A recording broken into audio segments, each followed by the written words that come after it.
지난 시간에는 단순 촉진 반응을 써서 후배들의 이야기를 잘 들어주십시오라고 이야기했습니다.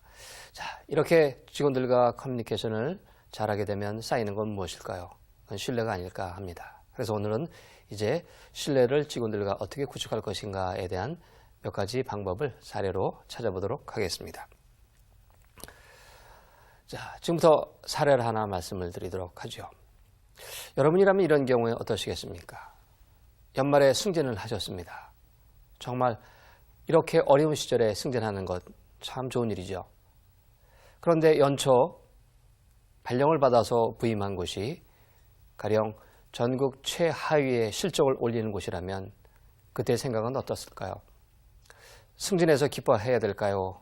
아니면 이렇게 실적이 저조한 곳으로 간 것에 대한 좌천, 이런 생각으로 괴로워해야 될까요? 여러분은 어떠시겠습니까? 지금부터 말씀드리는 사례도 실제 있었던 일입니다. 한 곳에 있는 관리자 한 분은 드디어 남들이 선망하는 그 자리로 승진을 하셨습니다.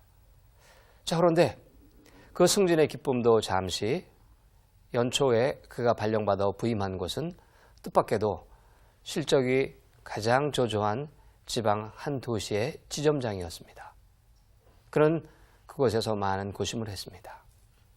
승진을 기뻐하면서 거기서 있어야 되나, 아니면 지방으로 내려간 것에 대한 그런 자책으로 그만두어야 되나, 며칠을 고민하던 그는 결단을 냈다고 합니다. 자, 그래, 어차피 최하위니까 내가 잘못해도 더 떨어질 곳은 없지. 다시 말하면 내가 조금만 노력한다면, 내가 리더십만 잘 발휘한다면 아마 성과가 날 것이고, 그러면 나의 리더십 역량은 높게 평가받을 수 있는 것 아닐까?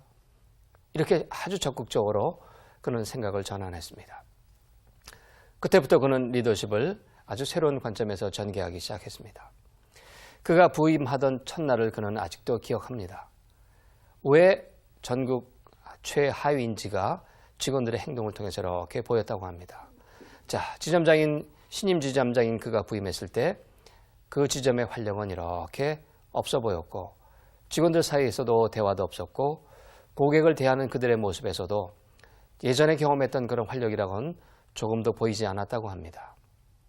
그는 직원들과 상견례를 나누고 이렇게 아무 말 없이 일주일 동안 직원들을 관찰했다고 합니다. 자, 이 관찰을 통해서 몇 가지 사실을 그는 발견을 해냈다고 합니다.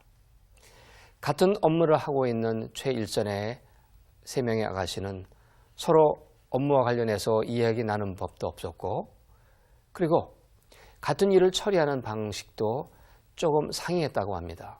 심지어는 쓰는 용어마저도 약간 차이가 있었던 것이죠. 같은 일을 왜 그들은 이렇게 다르게 할까? 그리고 그가 돌아와 그들의 관찰한 그 결과 그 세 아가씨의 신상 기록을 보니 그들은 처음으로 일을 했던 출신 회사가 달랐던 것이었습니다. 결국 자기가 있던 곳의 기업의 문화가 그대로 이제 통합이 되면서 그대로 갖고 오게 된 것이죠. 비록 물리적으로는 한 회사로 통합이 되었지만 아직도 그들은 화학적 통합을 이루지 못한 까닭에 그런 모습으로 일을 하게 된 것이었죠. 그리고 영업을 나갔던 직원이 이렇게 귀사하는 모습을 이렇게 보면 어깨가 축 처졌고, 그 다음에 얼굴빛도 어두웠다고 합니다. 도대체 왜 저럴까?